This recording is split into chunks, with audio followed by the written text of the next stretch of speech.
የዲያብሎስ ውጊያዎች። መንፈሳዊ ተጋድሎች ለኛው ጥቅም ሲባል እግዚአብሔር የሚታዘዙ ናቸው። ስለነዚህ ተጋድሎችና ስለ ውጤታቸውም አንድ ቅዱስ አባት እንዲህ በማለት ተናግሯል። ያልተጋደለ አያሸንፍም፣ ያላሸነፈም የድል አክሊል አያገኝም።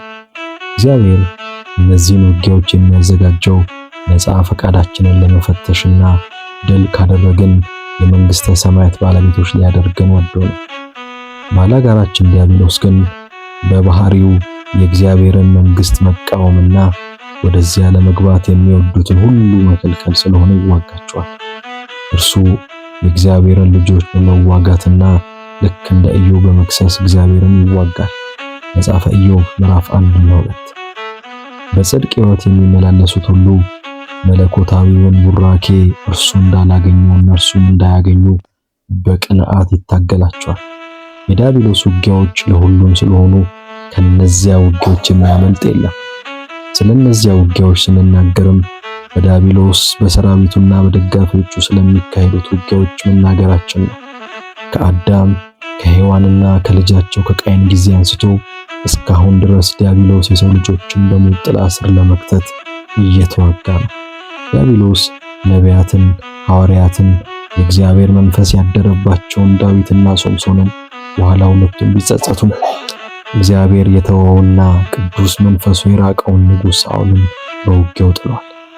ክፉ መንፈስ ከእግዚአብሔር ዘንድ አሰቃየው እንዳለ መጽሐፈ ሳሙኤል ቀዳማዊ ምዕራፍ 16 ቁጥር 14 ላይ። እናስ አንተ የዲያብሎስ ውጊያዎች በወጣንያንና በኃጢአተኞች ላይ ብቻ የተነጣጠሩ ይመስልሃልን? አይደለም። ዲያብሎስ የሚዋጋው ሁሉን ነው። በእግዚአብሔር ጸጋ በማደግ ላይ ያሉትን እንኳን ይዋጋል። እንዲያውም ውጊያው በእነሱ ላይ ይበረታል። ስለሆነም ማንም ሰው ራሱን ከውጊያዎቹ ነፃ ወይም የበላይ አድርጎ የማሰብና ቸልተኛ መሆን የለበትም። ንጉሥ ዳዊትን እናስታውሰው። ምንም እንኳን የእግዚአብሔር መንፈስ ቢያድርበትና እግዚአብሔር የተቀባ ቢሆንም በዝሙት ወድቆ የከፋ ኃጢአትን ፈጽሟል። በዚህም ዲያብሎስ ሁሉ እንደሚዋጋ እናስተውላለን። ባላጋራችሁ ዲያብሎስ የሚውጠውን ፈልጎ እንደሚያገሳ አንበሳ ይዞራልና እንዳለ መጽሐፍ አንደኛ ጴጥሮስ ምዕራፍ 5 ቁጥር 8። ታዳኙን ለማጥመድ ያለማቋረጥ ይዞራል ማለት ነው። በኢዮብ ታሪክ ላይ እንደምናነበው እግዚአብሔር ሰይጣንን ከወዴት መጣህ ብሎ ሲጠይቀው እንዲህ በማለት ነበር በግልጽ የመለሰው፣ ምድርን ሁሉ ዞርኋት፣ በእርሷም ተመላለስኩ። በእርግጥ ይህ ዙረት የሚታደን ለመፈለግ ብሎም ለመጣል የሚደረግ ዙረት ነው። ዲያብሎስ የሚዋጋው ሰው በመንፈሱ ብርቱ ቢሆንም እንኳን ቶሎ አይተወው። መጽሐፍ ቅዱስ ስለ ኃጢአት እንዲህ የሚል ቃል አለ፣ ወግታ የጣለቻቸው ብዙ ናቸውና እርሷም የገደለቻቸው እጅግ ብዙ ናቸው። ምሳሌ 7 ቁጥር 26። ዲያብሎስ 12ቱን የጌታ ሐዋርያት ለመዋጋት እንኳን አላመነታም። ስለዚህም ውጊያው ጌታችን ለሐዋርያው ለቅዱስ ጴጥሮስ እንዲህ በማለት ተናግሮታል። ስምዖን ስምዖን ሆይ እነሆ ሰይጣን እንደ ስንዴ ሊያበጥራችሁ ለመነ፣ እኔ ግን እምነትህ እንዳይጠፋ ስላንተ አማለድኩ። ሉቃስ 22:31 ቁጥር 32 ድረስ። ዲያብሎስ መድኃኒታችን ኢየሱስ ክርስቶስን እንኳን ሊፈታተነው ደፍሯል። 3 ፈተናዎችን በጾም ላይ ሳለ አቅርቦለታል። ማቴዎስ ወንጌል ምዕራፍ 4 ከቁጥር 1 ጀምሮ። ምንም እንኳን ከዚህ አስቀድሞ የኢየሱስ ክርስቶስ ባህሪ በጥምቀቱ ሲገለጥ ቢመለከትና ስለማንነቱ ቢያውቅም 40 ቀንና ሌሊት ከመፈተን ወደ ኋላ አላለም። ከኃጢአት በቀር በነገር ሁሉ እንደኛ ተፈተነ። እሱ ራሱ ተፈትኖ መከራን ስለተቀበለ የሚፈትኑትን ሊረዳቸውና ያግዛቸው ይችላልና ዕብራውያን ምዕራፍ 2 ቁጥር 18። በእርግጥም የክርስቶስ በሰይጣን መፈተን እኛም ለሚገጥመን ፈተና ሁሉ መጽናኛችን። ፈተና ቢገጥማችሁ አትጨነቁ፣ ክርስቶስ ተፈትኖ እንዳሸነፈ እናንተም ታሸንፋላችሁና። የዲያብሎስ ውጊያዎች በእግዚአብሔር በመንግስቱና ቤተ መቅደሶቹ በተባለን በእኛ ሁሉ ላይ ያነጣጠሩ ናቸው። ዲያብሎስ የእግዚአብሔርን መንግስት በማንኛውም መንገድ በመቃወምና ሰዎችን በመጣሉ ይደሰታል። ቢቻላቸውስ የተመረጡትን እንኳን እስኪያስቱ ድረስ ታላላቅ ምልክትና ድንቅ ያሳያሉ። ማቴዎስ 24:24።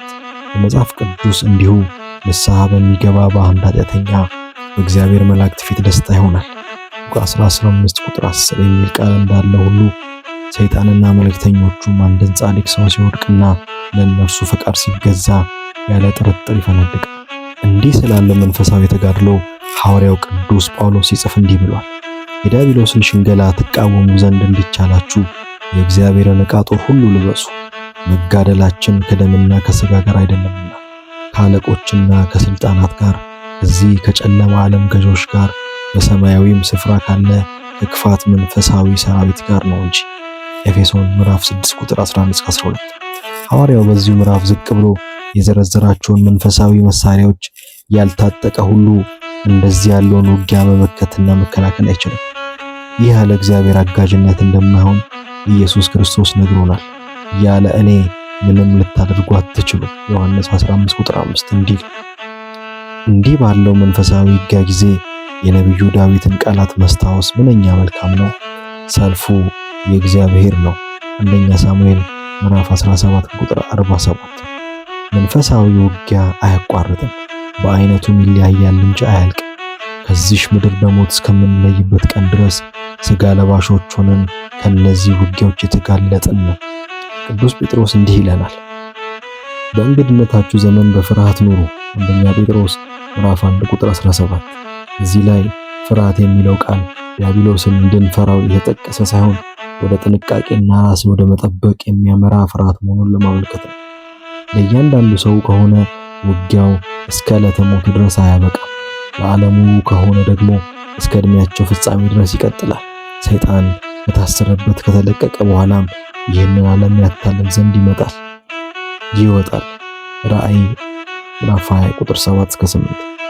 በኋለኞቹ ዘመኖች ሃይማኖትን ይክዳሉ እንዳለ አንደኛ ጢሞቴዎስ ምዕራፍ 4 ቁጥር 1።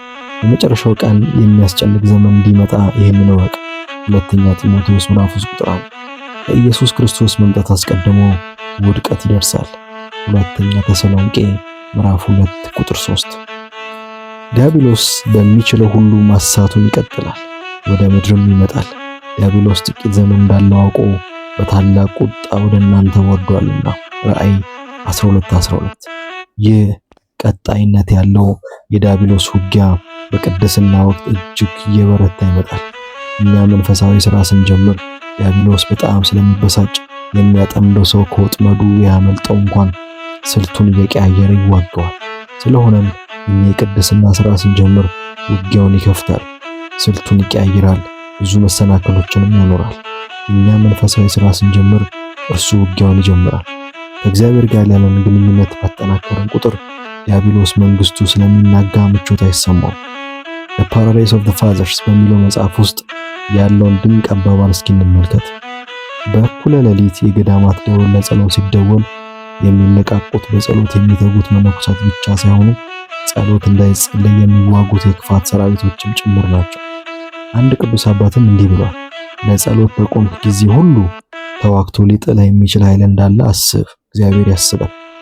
እኛ መንፈሳዊ ሥራዎችን ማለትም ጸሎትን፣ ተመስጦን፣ ዝማሬን፣ ንባብንና ስግደትን በምንጀምርበት ጊዜ ዲያብሎስ እጆቹን አጣምሮ አይመለከተንም። እርሱም እኛን ሊዋጋበት የሚያስችሉትን የውጊያ ስልቶች ያቀናብራል።